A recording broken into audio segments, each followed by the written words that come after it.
Welcome everyone to Tales from the 90s. We're going back this week for episode number 45 to June of 1996. Let's go. Tales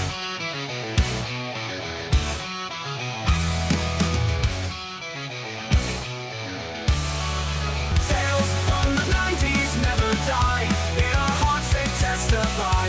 VCRs and mixtape spins, where every tale begins. Tales from the crypt, marathons, wrestling wars and morning yawns.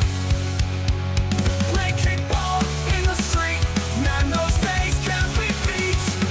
Tales from the 90s never die.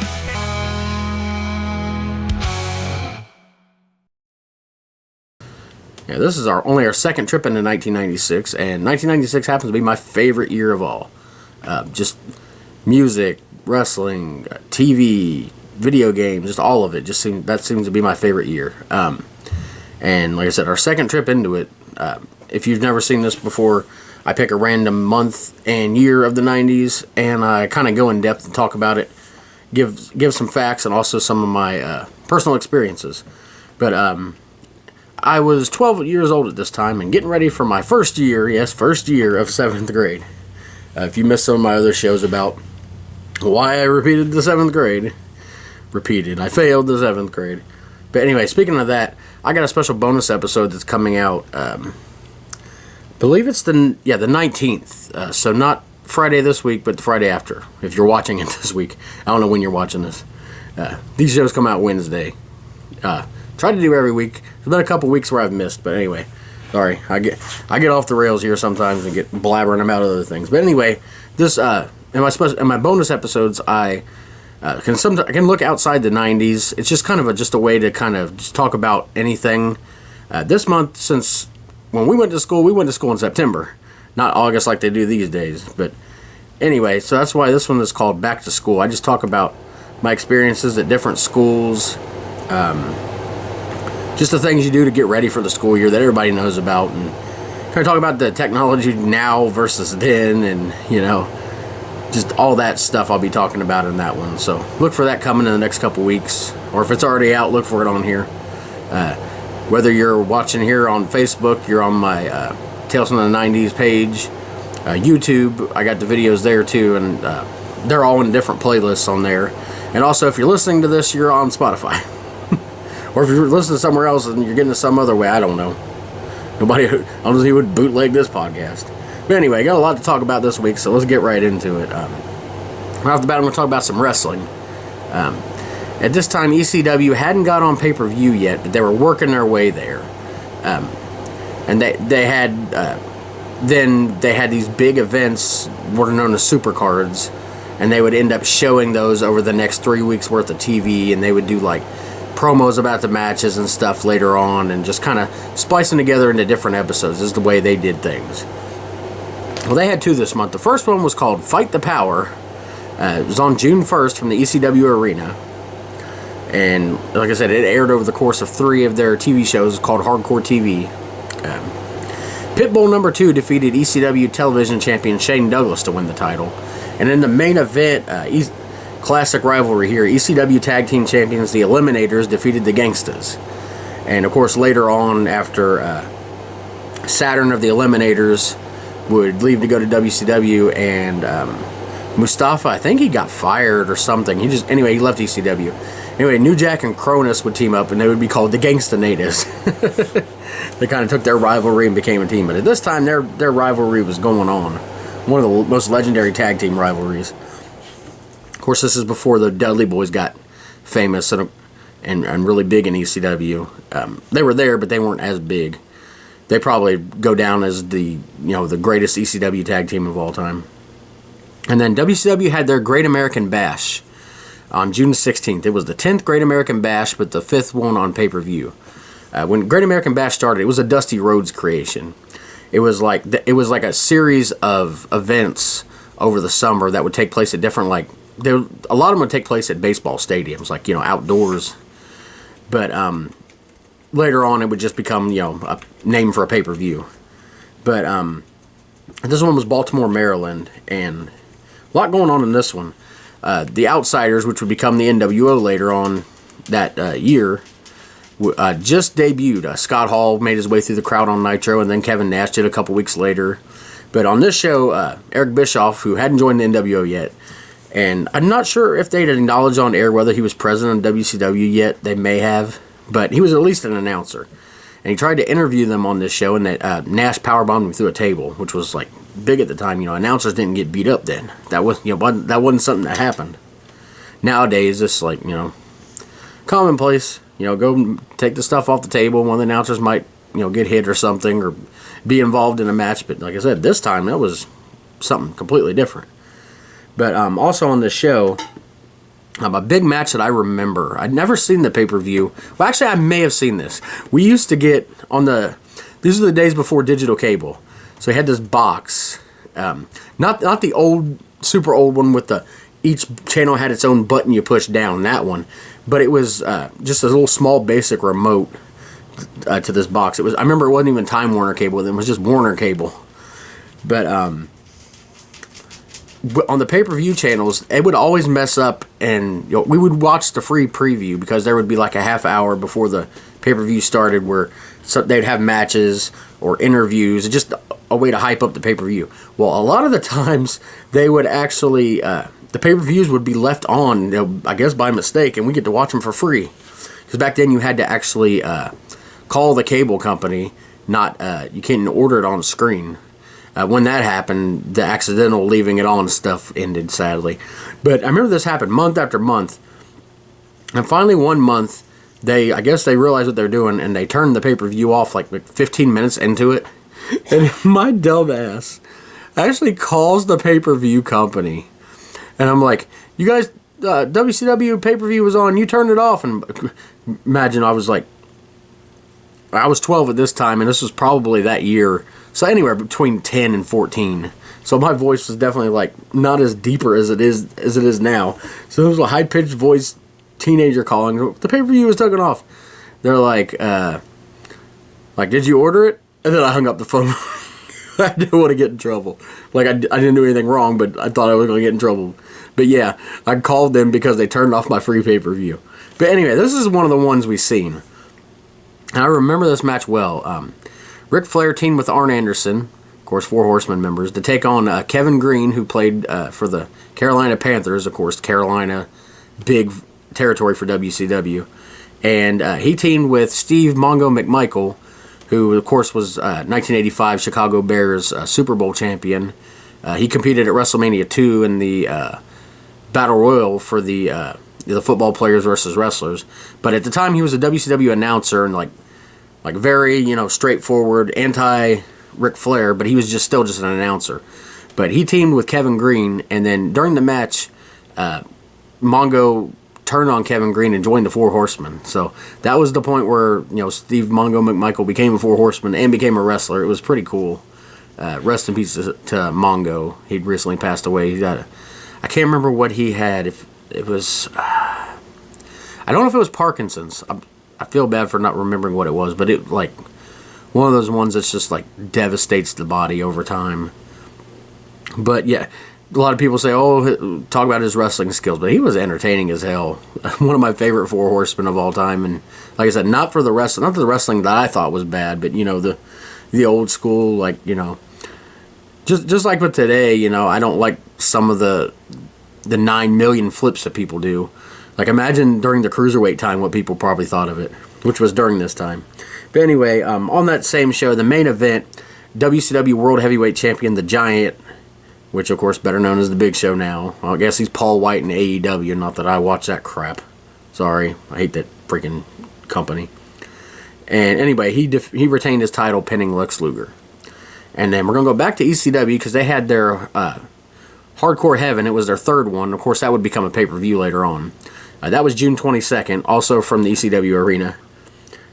It aired over 3 episodes. Chris Jericho was still there at the time. This was right before he went to WCW. He defeated ECW TV champion Pitbull number 2 to win the title.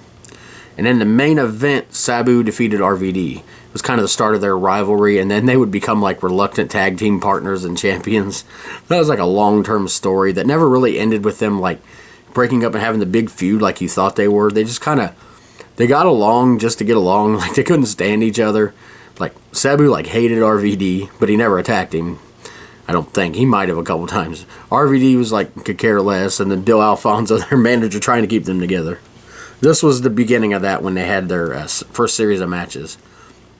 And then, probably the biggest show that month, and for the ramifications of it, was WWF King of the Ring, which took place June 23rd. And it was the fourth King of the Ring pay-per-view, and it was from Milwaukee, Wisconsin.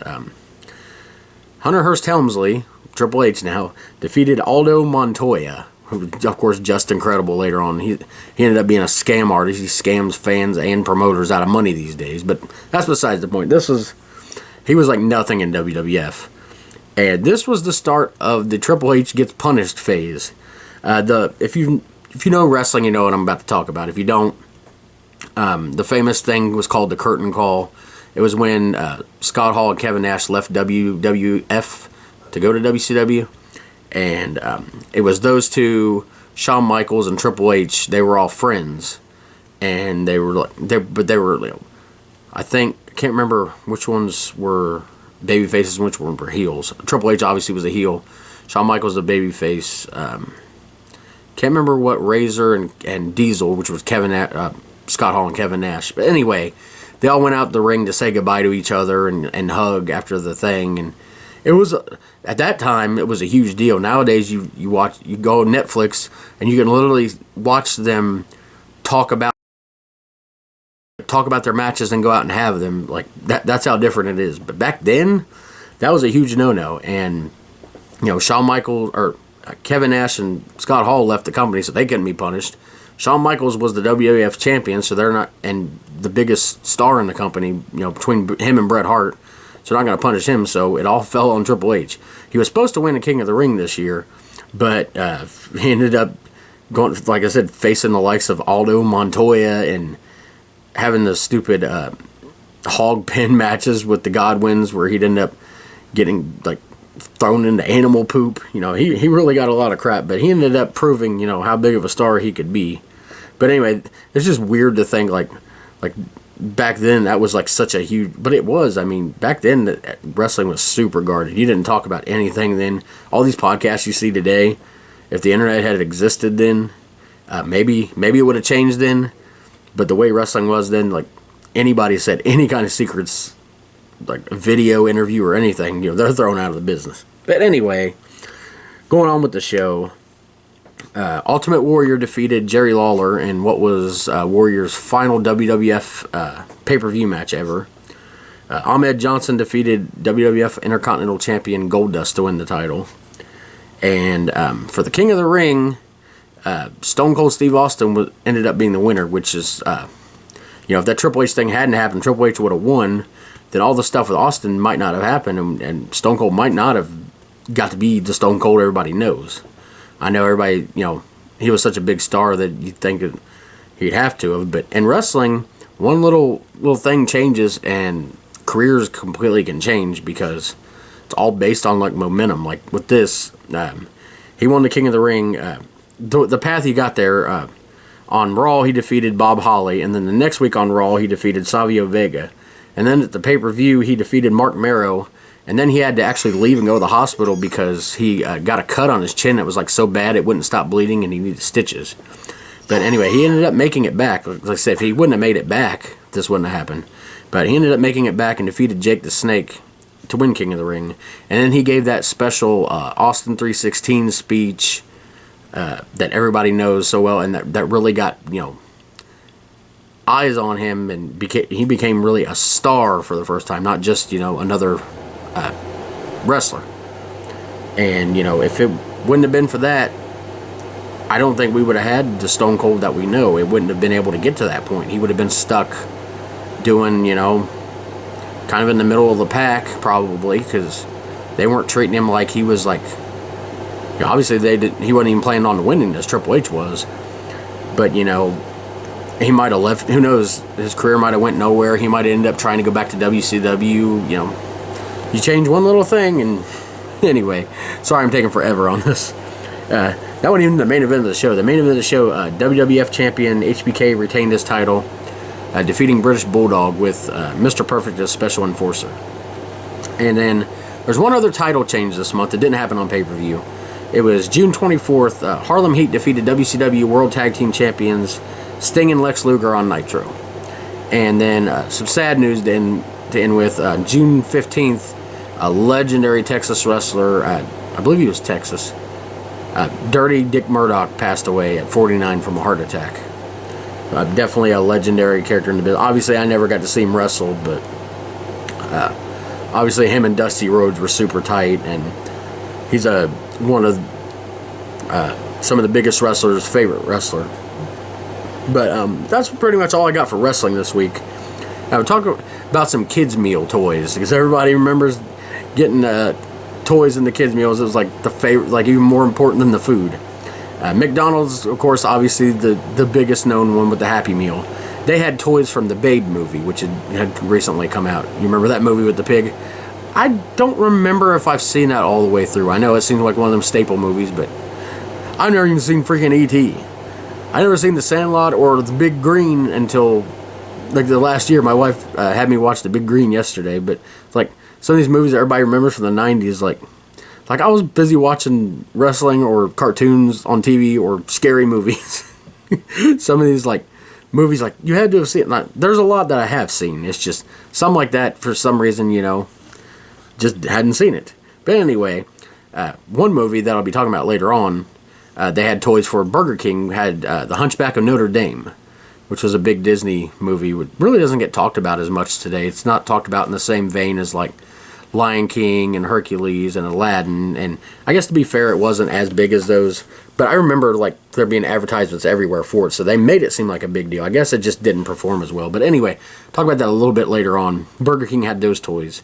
Wendy's had Where in the World is Carmen Sandiego toys, based on obviously the video game, the computer game series that turned into a like a game show type thing for PBS, and they were actually ending at the time, so I guess that's why they came out with the toys for it.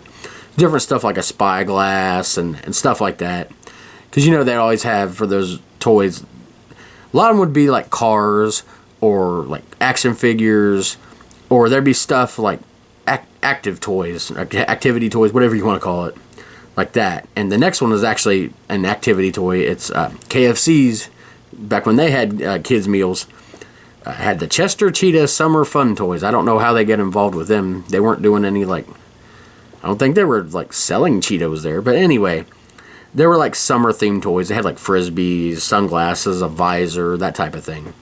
And then finally, Taco Bell had Desert Cruisers, which is just, little desert animals and, these colored cars. So it was, that was what they had then. But, yeah, pretty good assortment of toys there. We got stuff from movies, stuff from TV shows, summer stuff you can play with outside, and then you got little plastic cars, because it always seems like at least a few times a year one of these restaurants, if not all of them, are giving out just different vehicles, because it's an easy toy to make, and everybody likes playing with cars, especially back then. But some books now. Last time we did this, I don't remember if it was the last episode or the one before. Yeah, well, obviously it was, because I've only done one episode from 1996. So this is the second time I'm doing this, but Stephen King came out with I think this was the fourth. I forgot to write down what number it is. I think it's the fourth book, but the Green Mile series. And I say that, and people were like, "There's more than one." It was something different with it. He would release these smaller books, and they would be, the Green Mile is obviously one big novel if you read it all together. But it was 6 smaller books, and he released one a month. The last one we went to, let me find that again. I'll tell you in a second here. I always keep my notes on here, so that way I can always refer back. And also, I don't talk about things I've already talked about, because that can happen a lot I'm on my 45th episode. You run out of things to talk about. Yeah, my first one was episode 28, so that was obviously a few months ago. That was April. And yeah, the Green Mile Volume 2 had come out then. That was called The Mouse on the Mile. So, yeah, this was book 4. And it was the, what is it? The Bad Death of Edward Delacroix.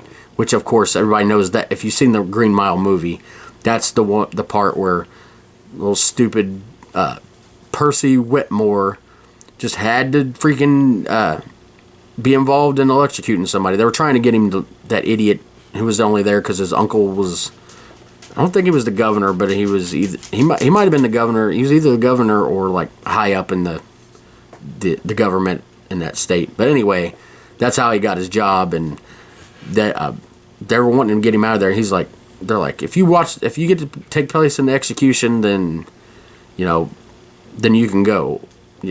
Basically he's saying he'd leave them, and they're like, fine, we'll just put you out there. So anyway, to him, why, like, he asked questions like why do you wet the sponges? And they basically said because of the electricity. If they don't, like, he can catch on fire. And being him, he piece of crap. But what was it? He had gotten like beat up, and he was like so mad about it that he like purposely stepped on the mouse, which of course they talked about in the book I just said in book 2, The Mouse on the Mile, which Edward Delacroix had basically taken as his like mascot, basically as his pet there in prison as he waited for death row.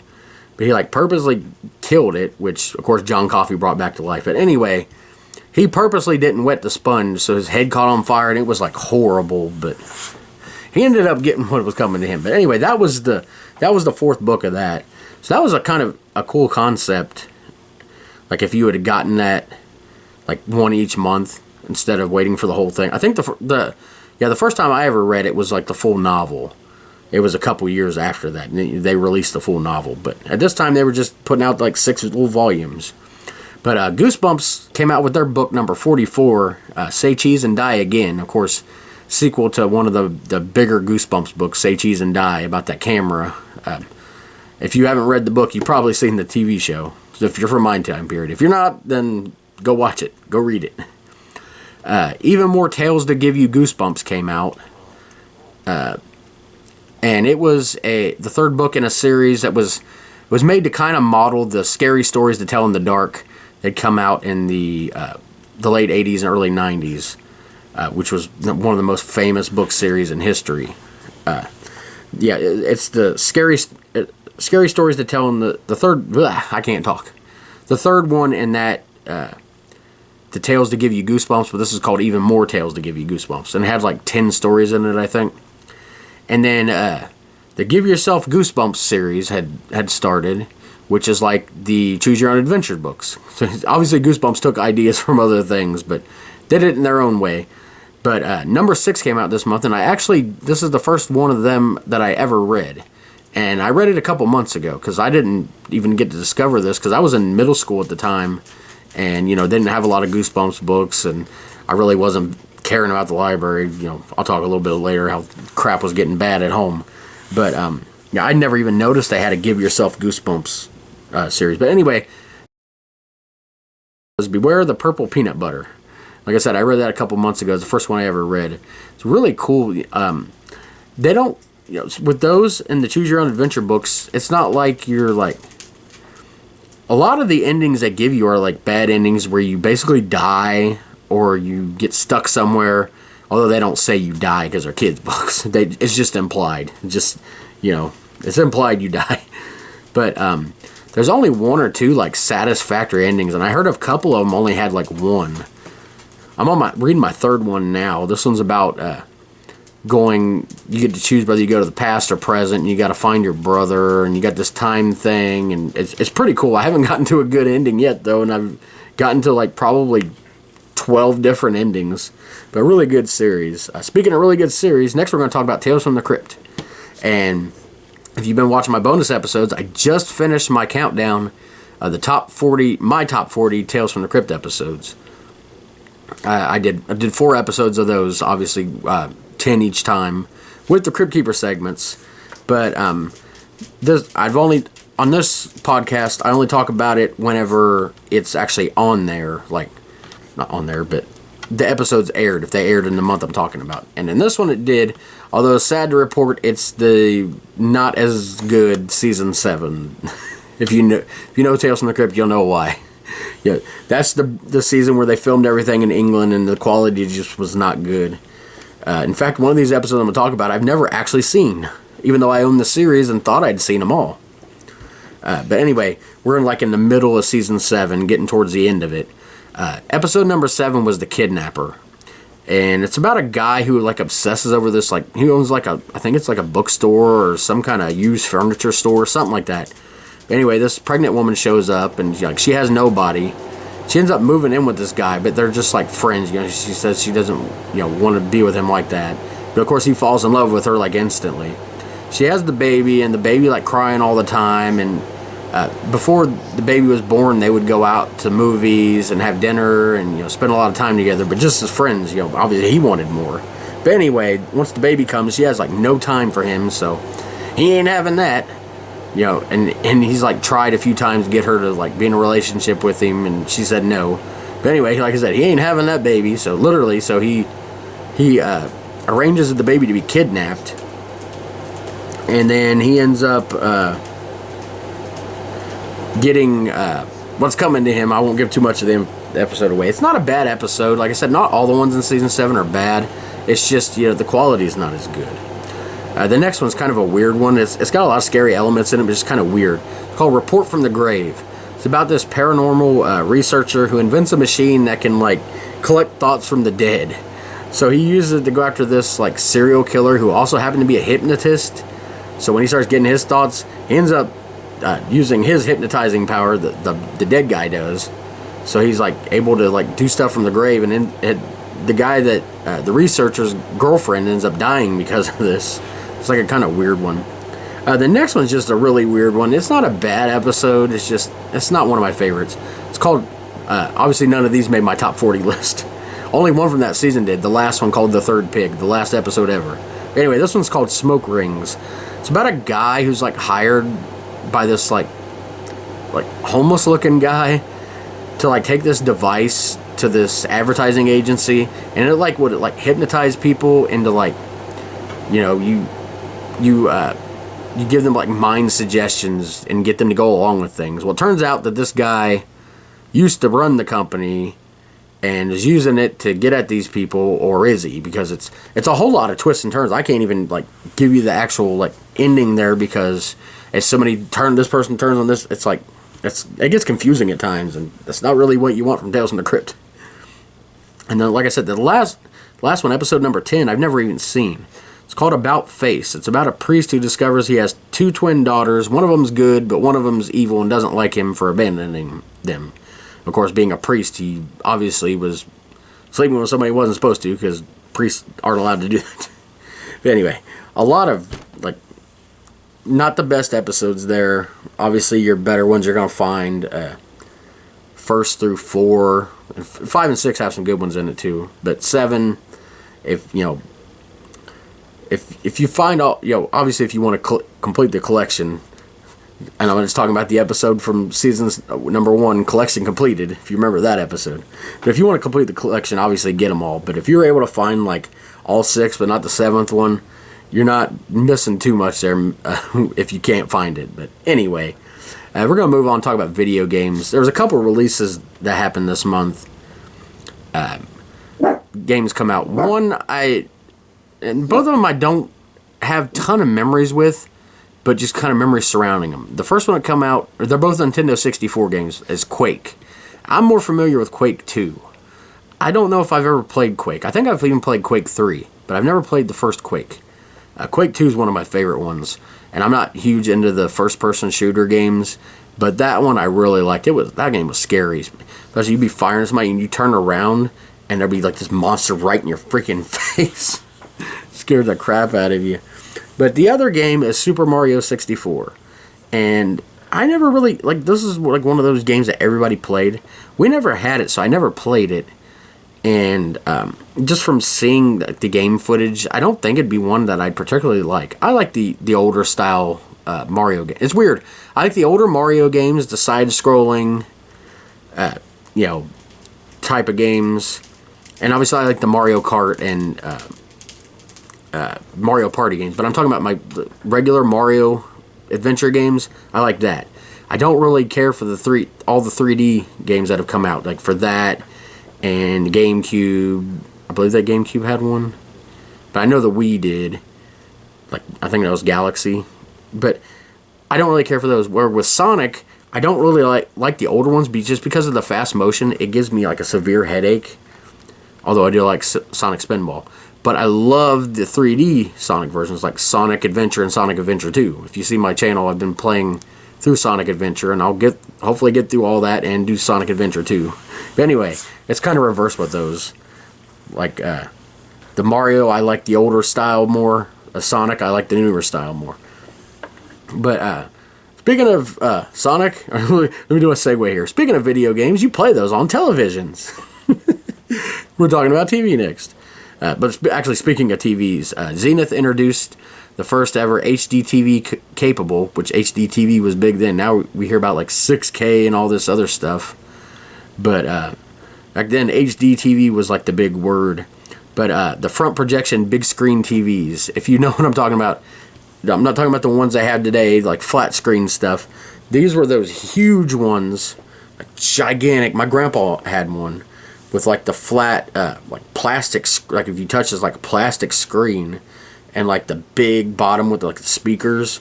Like, man, those TVs were awesome. But that was back when they cared about sound quality. Now they figure everybody's got a Bluetooth speaker or a home theater system. They don't put they put like $1,000, well, not $1,000 really, they charge you more than that, but they hundreds of dollars of stuff into the visual part of the TV, and about 5 cents into the audio. Back then, man, they had speakers that would rival like stereo system speakers, but nowadays it's just they don't care about that. But some TV news that if you're from where I grew up, and during this time I was in Norwood, but it's a suburb of Cincinnati. One of the big things that happened then was they changed Channel 9 and Channel 9 and Channel 12 ended up swapping their networks. Channel 9 at the time was CBS and Channel 12 was ABC, but they ended up swapping those, and it's like funny, I can't even remember it now. You know, I was, how do I say it was then? I have to look. I can't keep the math straight on that. I was 12. But now when I think back about it, I always remember 9 being ABC, which is what it is now, and 12 being CBS. But obviously, you know, until I was 12, they were swapped. I'd like to go back and find some like footage or something just to see the logos. But anyway, that was like a big deal around Cincinnati. I remember that being like big news because, you know, obviously you'd have to change the channel of where you're watching it at, because still, even then with cable, a lot of us, you know, being there, we got all kinds of channels on antenna. Now where I live now, I got digital antenna, I can't get freaking nothing. The closest ones are like Louisville, and I can't even get those in. But anyway, speaking of channels, the Animal Planet debuted on cable. This is when they were really starting to expand and add like specialty channels, like, you know, like this. Obviously, it's, you know, all about animals. One of my favorite things I've watched on there that I remember watching with my grandpa Wally all the time. He got a kick out of it when I moved in with him in like early 2000s. Was the not America's Funniest Home Videos. It was like that. I can't remember the title of it, but it was the funny pet videos. He would watch that constantly. But yeah, I loved the Animal Planet, especially back then. And a little bit of sad news. On June 2nd, Ray Combs took his life. And if you don't know Ray Combs, he's my favorite host of Family Feud. I know this generation and probably the generation before only know Family Feud as Steve Harvey because he's been on it for so long. But of course, the very first host, and if I'm wrong and there was somebody else, let me know, but the very first host that I know of is obviously Richard Dawson. You know, probably most people would say probably the best host they had. But Ray Combs took over in the 80s, you know, was it 80s? Or I know it was the 90s, but I don't know if he'd started in the 80s. But they had like I remember the bullseye round on there. That was my favorite time period. And of course, later they had Richard Karn, who played Al on Home Improvement. He was a pretty good host. Louis Anderson was funny, and especially if you ever seen the Mad TV Will Sasso skits where he pretends to be the host of Family Feud at Louis Anderson. It's hilarious. But then there was another guy, I can't remember his name. He played Peterman on Seinfeld. I can't remember that guy's name. But anyway, back to Ray Combs. He was originally from Cincinnati, but he'd gone through a whole lot recently, and this time, he had been off Family Feud. I think they canceled it again. This was before they brought it back in the late 90s. But his career had been basically going nowhere since then. He was in a car wreck, and he was like in pain all the time from that, and his wife was leaving him, and he was just like using drugs, and he was like very suicidal. And his wife, as they were getting divorced, but I guess she came over, and like he was found like banging his head against the wall and like throwing himself into things, and he got checked into a hospital, a 72-hour psychiatric hold, but ended up hanging himself in the bathroom by like his sheets. It's like they don't watch. They don't know what he's there for, and they can't watch him. But anyway, just like I said, a very sad story. He's from Cincinnati, and Family Feud host of all time. But we're gonna move now into. It's hard to segue off something that's sad like that, but. We're going to go into our Nickelodeon lineup. I choose a random day of the month, and if it's a Saturday, I give the Saturday morning cartoon lineup, but not for this month because we're in June, so we're in repeats, so it's hard to get information on that. That's why I'm not giving the TGIF. I normally give the TGIF shows, but they were all in repeats, and sometimes they weren't even on. Of course, because June, from the end of May until September, is the summer months when all the TV shows are all on hiatus and they're showing reruns and other things instead. But anyway, let me have a Polar Pop drink here. I pick a random day of the month and we see what's on Nickelodeon, because I found this really cool site called Fandom. It slows my computer down like crap, but it has all the information from the Nickelodeon from midnight to midnight, basically, of every day. And of course, you start there at midnight. You're going to start with Nick at Night. But June 12th is the random date that I'd chosen, and it happens to be a Wednesday. I think the last few ones have been a Wednesday. It's all random, so it's just you never know what it's going to be. But we start with some Nick at Night classics: Dick Van Dyke Show, the Bob Newhart Show. We got the Munsters at 1, one of my favorites. I got the whole series on DVD. I love that show. Then we got the Mary Tyler Moore Show, Rhoda, Taxi, I Love Lucy, one of my mom's favorites. Dick Van Dyke Show again, Bob Newhart Show, Phyllis. I don't think I've seen that one on here. I don't remember even seeing Phyllis.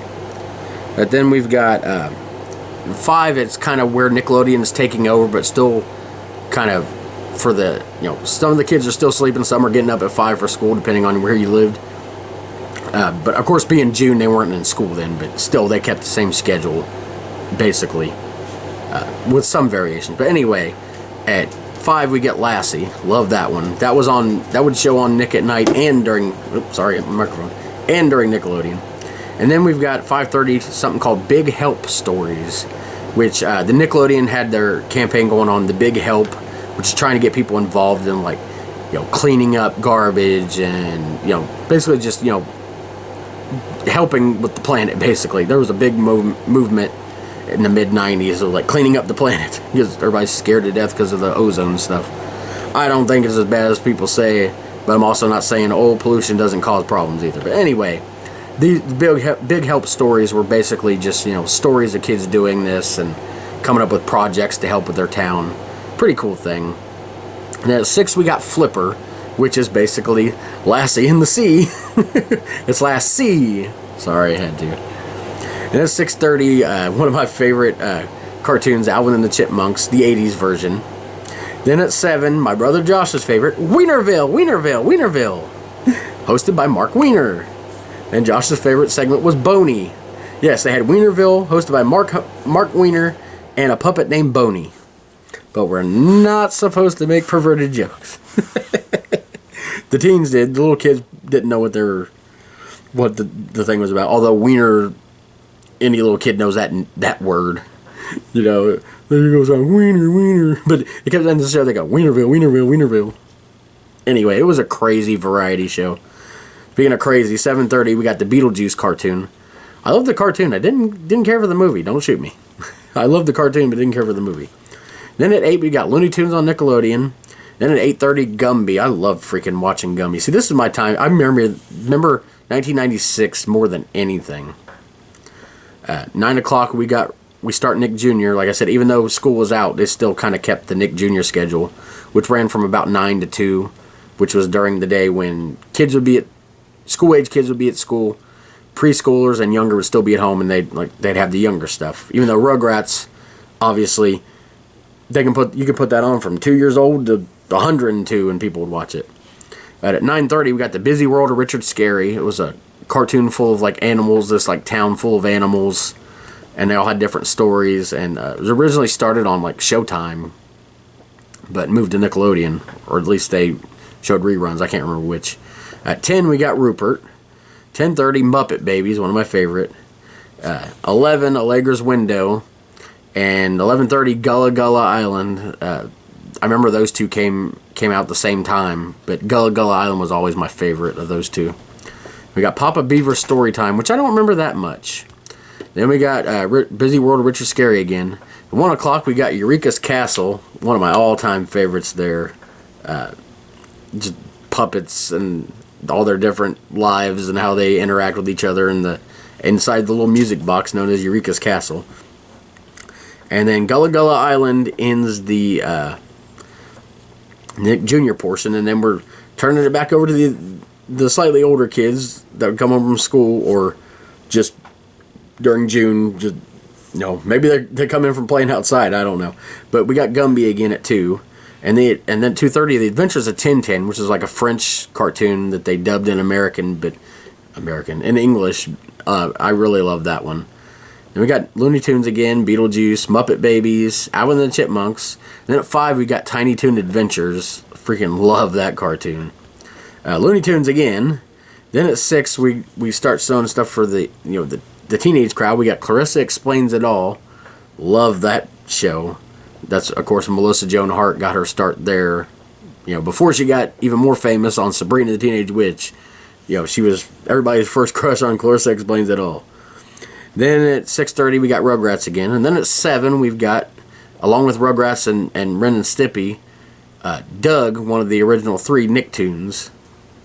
That was on at 7. And then we got Tiny Toon Adventures again at 7:30. And then we're back to Nick at Night. At 8 o'clock, we got The Munsters. And then we've got I Dream of Jeannie, I Love Lucy, Bewitched, Mary Tyler Moore Show, Rhoda, The Odd Couple, and then we end with Taxi. So that is our Nickelodeon lineup. A lot of good stuff on there. I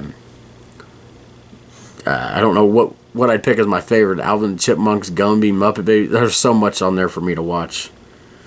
And like at that time, we did have cable, so I was probably watching that during the day when I was allowed to. I guess I'll kind of get into that now. We weren't allowed to watch TV when he was there, he being Marky Foe, our stepdad.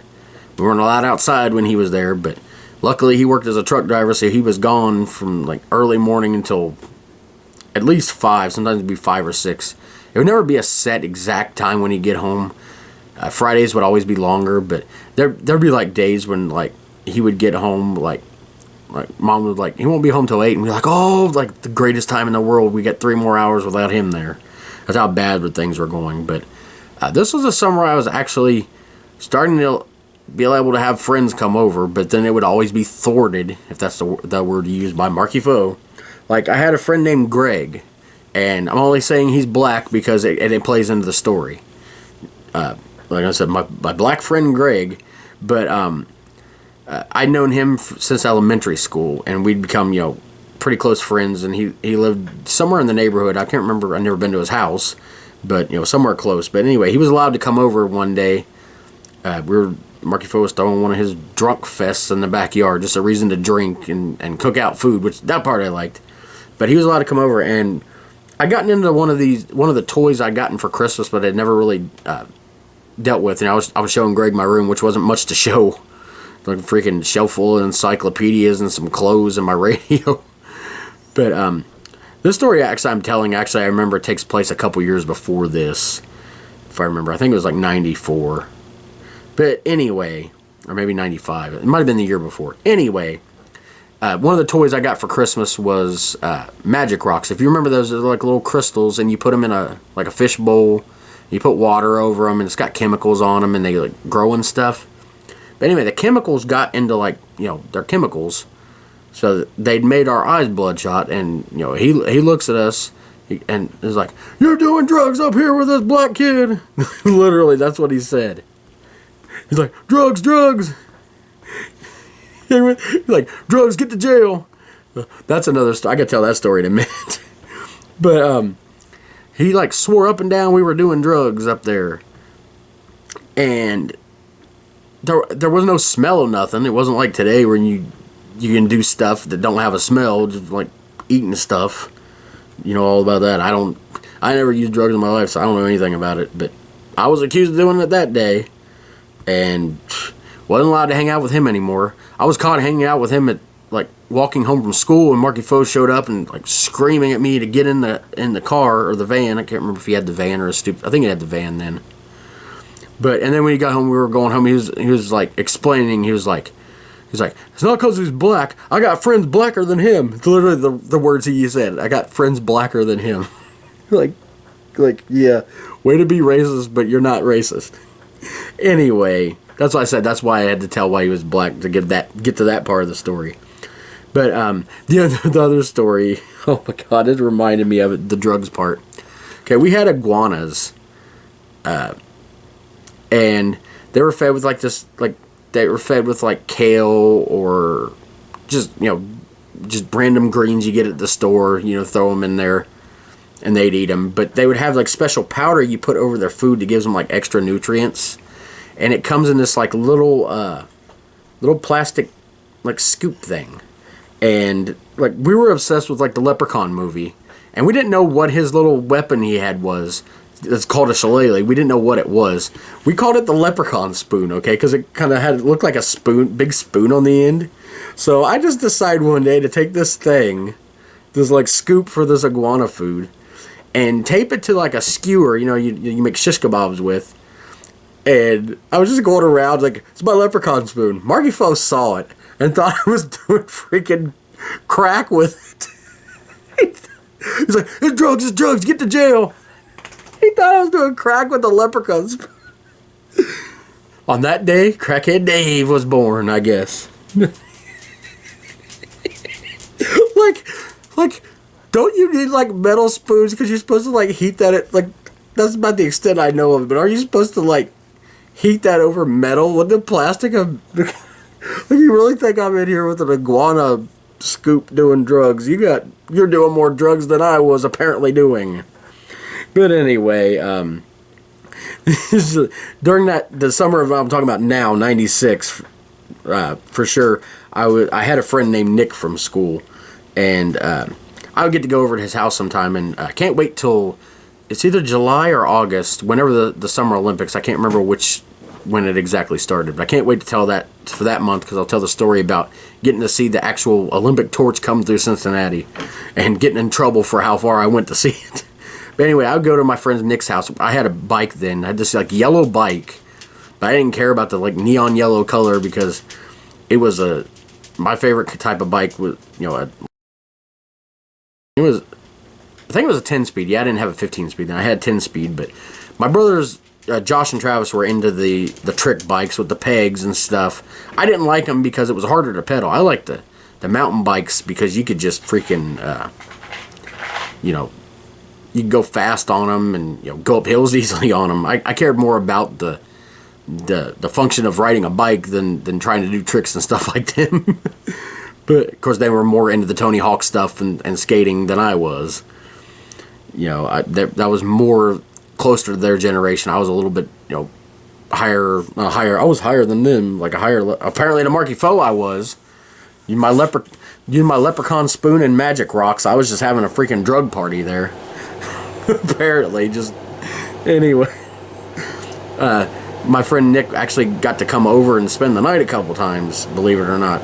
I guess he liked him because he was whiter than his other friends. I don't know. Anyway, yeah, a lot of fun times riding a bike everywhere with him. And of course, like I said, the Olympic torch story I'll talk about. But one time I got kicked out of the freaking house. He literally kicked me out. Okay, like what? If I would have went to the police, something probably could have happened. But of course, too afraid to go to the police. But anyway, I got thrown out of the house, so I didn't know what to do. But I knew where one of my friends lived, so I went over to his house, and he happened to be having friends over, and they were like wrestling outside, and we just had a good time like that whole day. Like it was so much fun. And then around like 8 o'clock at night, I was seriously thought I would like had nowhere to live. You know, my mom wasn't even home, so she didn't even know any of this happened. I can't even remember what caused it, but I ended up going home and just like walking in the house, you know, after like 8 o'clock, and just like, you know, he was sitting there. I just walked in and walked upstairs, and like nothing was literally ever said about it again. I'm like, pfft. Anyway, getting kicked out was one of the funnest days of my childhood, 1996. That's pretty sad. I don't know. Maybe he thought I was off at another friend's house. I don't know. Maybe I'd gone to even harder drugs. I was snorting the pixie sticks. Or maybe I got a medicine syringe. It was inserting drugs into my veins with a medicine syringe, not an actual needle, just a medicine syringe. Because remember, it's Marky Fo, so you don't actually have to be doing the drugs to be doing the drugs. God, what if I ever drank some lemonade? He's like, oh, you're drinking beer now. No, he drank all that. Anyway, that's just goofy. Like, I talk about it all the time, you know, a lot of bad memories that I turn into funny memories. Like, but that drug stuff, like, even then I thought it was so stupid. But obviously I wasn't laughing in front of him. But later, for years, anytime me or Josh would be like, drugs, man, drugs, get to jail. Anyway, we're almost done here, I promise. We're going to talk about sports now, of course, being in June, you know, right in the thick of baseball season. June 1st, the MLB debuted on Fox, which is kind of weird to say now because if you think of any of the networks, especially the broadcast networks, you think, for baseball, you think, oh, Fox, obviously. You know, they have the World Series and the All-Star Game and usually a game or two a week. I think it's only Saturdays they show games now. But yeah, June 1st, 1996 is the first time Fox had baseball games. The leaders for the MLB at the end of June for the National League were the Braves, the Astros, the Dodgers. I had the Braves, Astros, Dodgers, and Braves. I meant Padres. The Braves were doing so good, they led twice. Well, they made the World Series that year. The Reds were 37 and 39, just a couple games under 500. 2.5 games back. They wouldn't make the playoffs. They would end up with, I believe, 81 and 81 record. You know, dead even, 500 team. American League leaders were Yankees, Indians, and Rangers. And, of course, the Yankees would go on to win the World Series that year, defeating the Braves. Players of the month were Dante Bichette, who played for the Rockies at the time. Of course, he ended up playing for the Reds later on. And Mark McGwire in his second to last year on the Oakland A's. Of course, it was his last year.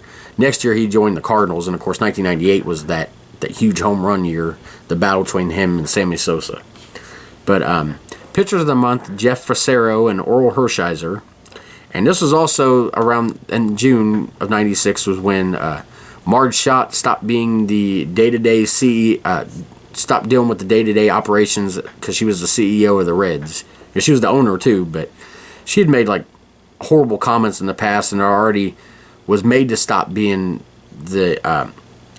stop operating the Reds in 1993. When she said an N-word, I'm obviously not going to say here, but you obviously guess what that is.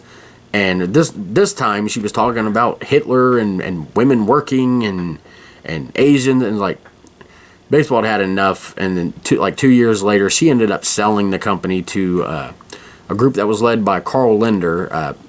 Most people probably don't know the name. If you're from Cincinnati, you do.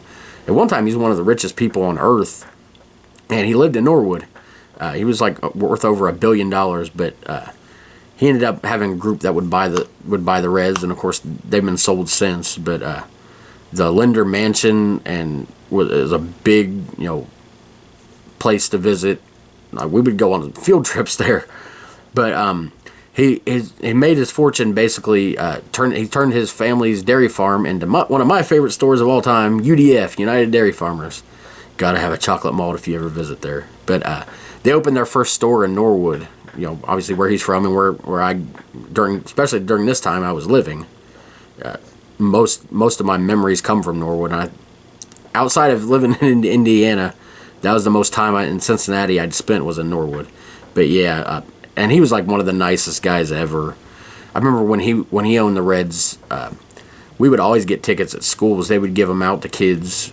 He would give the school, kids, tickets for basically every kid, to get to come out to the ball games. Went with those a lot with my brothers. Like I said, one of the nicest guys ever, but definitely not Marge Schott. She was evil and she was just bad all around. Lou Piniella, the last manager that managed the Reds to a World Series, ended up quitting because he had gotten sued. I guess was getting sued by an umpire. I can't remember what for. Probably taking the base or something. But she refused to get to support him in that, and he had to get his own lawyer. And he was doing it for the team. She was a piece of crap human being and as an owner. But anyway, some news about NASCAR. Jeff Gordon won the Miller 500 at Dover and the UAW GM Teamwork 500 at Pocono. Rusty Wallace won the Miller 400. No surprise there because that's a sponsor. At Michigan International Speedway. Don't tell me or don't ask me why Michigan International Speedway. Michigan's special in the head, if you know what I mean. Go Buckeyes. Anyway, we're going to beat them this year, I swear. They might have beat us last year, but who was the national champion? Anyway, some other news of note. Well, just news of note. It was a big deal. Chicago Bulls beat the Seattle Supersonics. I think they're just called the Sonics now, but they were the Supersonics then. 4-2 for the Bulls' 4th championship in 6 years. And of course, that legendary Bulls teams in the 90s that you could have been living under a rock and never heard of any sports, let alone basketball, and you knew who Chicago Bulls and Michael Jordan, Scottie Pippen, Dennis Rodman, you knew those people. A little bit of news to note. So, some positive news here. The Unabomber, Ted Kaczynski, was indicted on 10 charges. Everybody knows his freaking crimes. I talked about that before. But we're getting towards the end here. We're going to talk about some movies that came out this month. 3 movies that I remember well. The first one I remember the most. The Cable Guy. My favorite Jim Carrey movie ever. This movie was insane. He played, obviously was a comic character, but more of an evil character. And of course, this was during that, when Jim Carrey was huge. He'd done The Mask and Ace Ventura, and I'm forgetting one. Why am I forgetting one? The Mask, Ace Ventura. There was another one that they made a cartoon out of too. I think it was Dumb and Dumber. I didn't care for that. That's why I didn't remember it, because I don't care for that movie. But Jim Carrey was huge. But the Cable Guy, he was this crazy guy who basically hooked people up with illegal cable because he didn't work for any cable company, because he was just insane. He was basically raised by the TV because his parents didn't care about him, and he was always looking for a friend, so he'd give him free cable and just obsess over him. And that was one of those movies that we had on VHS that Marky Fo bought, that we wore that tape out. We watched it constantly. The next movie is, I already talked about earlier, with the Happy Meal toys, or I think it was Burger King toys. Burger King Kids Club toys, was The Hunchback of Notre Dame. And like I said, it's not remembered as fondly as some of the bigger hits from Disney's 90s, but it was still a pretty good one. We owned it on tape, so we watched it a lot too. One we didn't own on tape was The Nutty Professor, which was a remake of an older Disney movie. I believe it was Disney. Or am I confusing that with Flubber? Because I know Flubber was an older Disney movie that they came out in the 90s with Robin Williams. But anyway, this is Eddie Murphy playing in this role, which, of course, my all-time favorite Eddie Murphy movie is Coming to America. I've told that story. I'll probably tell that again, how we came to watch Coming to America and just how important that was in our freaking lives, how we memorized the whole movie, especially the barbershop scenes. But yeah, The Nutty Professor was a good movie. And of course, later on, I can't remember if it was later on or earlier, whenever he came out with the freaking, what was that one? The one with the, I can't remember one. Oh, I know what I'm thinking of. The second one. Because this is I was thinking of the Clumps, but like, no, this is the Clumps. Because Eddie Murphy played, obviously, the Nutty Professor, and then he ended up taking the stuff he created and became, what was his name, Buddy Love, basically the skinny version of him. That and the second one, just, those movies are hilarious. But we're going to end this podcast, we're going to talk about music, and then we're going to get out of here. Sorry it's taking forever, as always. We go to the Billboard Hot 100. I was not listening to the pop charts, definitely at this time. But the number one song for all of June, 2 months in May, and 1 month in July for 8 weeks total was something called The Crossroads. Not the, T-H-A, I don't know, I guess it's pronounced The Crossroads by Bone Thugs and Harmony. I know that was obviously a popular song. It was number one for 8 weeks, but I don't think I've ever even heard the song. Because I was listening to the Country Countdown, and we had some really great songs on the countdown at this time. Some of the songs are like my all-time favorite. Because like I said, 1996, my all-time favorite year. Brooks and Dunn went to number one with My Maria, one of their biggest songs ever. That was 1 week in June and 2 weeks in May. And I remember this time period now that I'm thinking about it. Marky Phil had one of his drunk fests on the front porch. And we were like allowed to, it was like a Saturday night, we were allowed to play 1 or 2 in the morning. We were like, I remember running around out there while him and his friends and everybody was getting drunk on the porch. But I remember this being one of the songs on it. And him getting up trying to sing it with his freaking bald head and couldn't carry a tune worth crap trying to sing. He was like, my like I swear I remember neighbors screaming at him to shut up. But anyway, that was number one for 3 weeks total. And then we got Blue Clear Sky, one of George Strait's big hits from 96. It was number one for 2 weeks. And then probably the number one's, the biggest song of Tracy Lawrence's career, Time Marches On. It was number one for 2 weeks. And then 1 week in July for 3 weeks total. Like I said, probably his biggest hit ever. It's not one of my favorite songs of his. I like a lot of his other stuff more, but I do like it. It's not like a good, I don't like the song. It's just, it's probably known as his biggest song, but it's not my favorite of his. There's a lot of artists that are like that. And then an album that was released this month was Kenny Chesney's third album. It went to platinum. It was Me and You. So when he really started to become a bigger star. Obviously, his greatest hits would come out, and then that's when he started like, this guy's a star. And then he came out with No Shoes, No Shirt, No Problems, and the whole island thing, and that's when he became a mega star. But anyway, during this time, like with Toby Keith, he came out, especially after Courtesy, the Red, White, and Blue, he became a mega star after that. I still preferred his earlier 90s work. Same with Kenny Chesney. Not that I didn't like the other stuff, but I definitely prefer his earlier albums. But 2 big singles were on this. The title track, Me and You, which is actually out on his previous album. It was never released as a single, and I guess he liked it so much that he, put it on this album and put it out as a single. It went to number 2. And the other song, When I Close My Eyes, also went to number 2. And this album also contained the song Back Where I Come From, which became like a big hit at his concerts. Like all the fans knew that song, even though it was never released as a single. And then finally, the TNN Music City News Awards were held, which was, TNN was the Nashville network, and it was the big country video channel at the time, along with CMT. But TNN had been around longer. But they had awards every year, kind of like the ACMs or CMAs. These were obviously smaller and not as important as those other awards. But it was more an entertaining show, if anything. Speaking of that, Entertainer of the Year was Alan Jackson. He had a huge year that year. This was the year that Garth Brooks was basically taken off, so he didn't win any awards this year. And after his huge 3-year world tour, he was getting ready to start another one. He kind of took off 96. Let's see. Entertainer of the Year was Alan Jackson. Album of the Year was Lead On, George Strait. That's a great album. Female Artist of the Year, Lori Morgan. She'd been on her comeback where she'd had some success in the early 90s, but now getting towards the middle 90s, she was really on a comeback there. Male Artist of the Year, Alan Jackson. No surprise there. Vocal group of the year, the Statlers. I talked about this award show.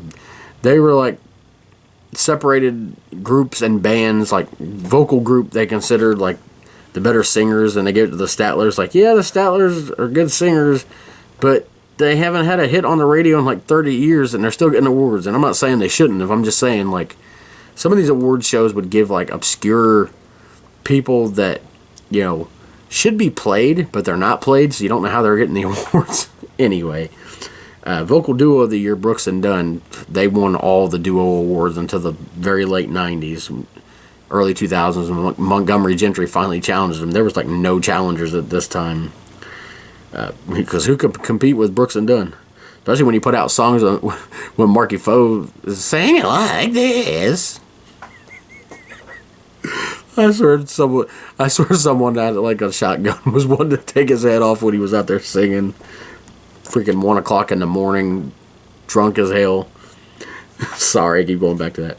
Vocal Band of the Year, Sawyer Brown, which is a great choice. I love them. Vocal Collaboration of the Year, Vince Gill, Patty Loveless, and Ricky Skaggs, of course. Go Rest High on That Mountain. Beautiful song there. Of course, that won the award for that. Single of the Year, Check Yes or No, George Strait, because that song was everywhere.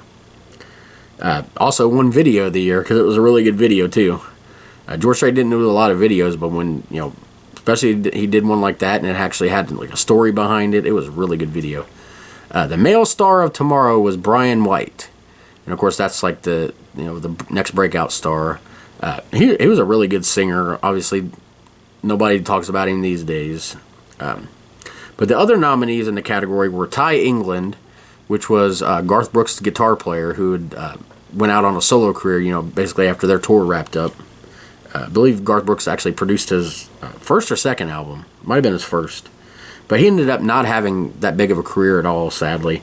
Wade Hayes, a Canadian artist, he had a bunch of good hits, but not like a Toby Keith type career. Ty Herndon, one of my all-time favorites. He was my favorite from this whole, like, all the nominees. I wish he could have gone a lot farther than what he did. And then David Lee Murphy, obviously most famous for Dust on the Bottle, but had a few big hits there too. But I would have picked Ty Herndon for the winner of that. The female star tomorrow was Terry Clark, which I agree with, but all the nominees, I'd never even heard of them. It was, like, weird. Well, I take that back. I think Alison Krauss was on there, I think, is one of the nominees. But Terry Clark, I believe they got it right on there. She went on to have a pretty big career. Christian country artist, Ricky Van Shelton. Comedian of the Year, Jeff Foxworthy, of course. The redneck stuff was everywhere then. And the Living Legend Award, Willie Nelson. Can't disagree with that. But thanks for joining me for this podcast. It's been a fun look back. Remember, don't use no leprechaun spoons to do crack. What crackhead do you? But anyway, next time we will be going back to the days before I knew a Marky Foe.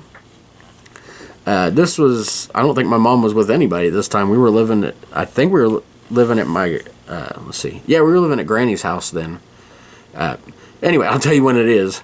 Try to tell you all the stuff around it. You don't know who any of these people are in my life if you've only seen this the first time. But we're going to episode 46. We're going back to October of 1991. Going pretty far back. It's our third trip through 91. I was 7 years old in second grade. So we'll be talking about a lot then. In between then, check out all my other videos and other things. And who knows when somebody's going to piss me off and I have to make a Jackasses of the Week video. But anyway, and hope you guys enjoyed this one. Don't turn to the hard drugs of the iguana powder and the magic rocks. It'll just lead you a life of crime. Anyway, I'll see you next time. There's drugs, get to jail. And now, I predict the future.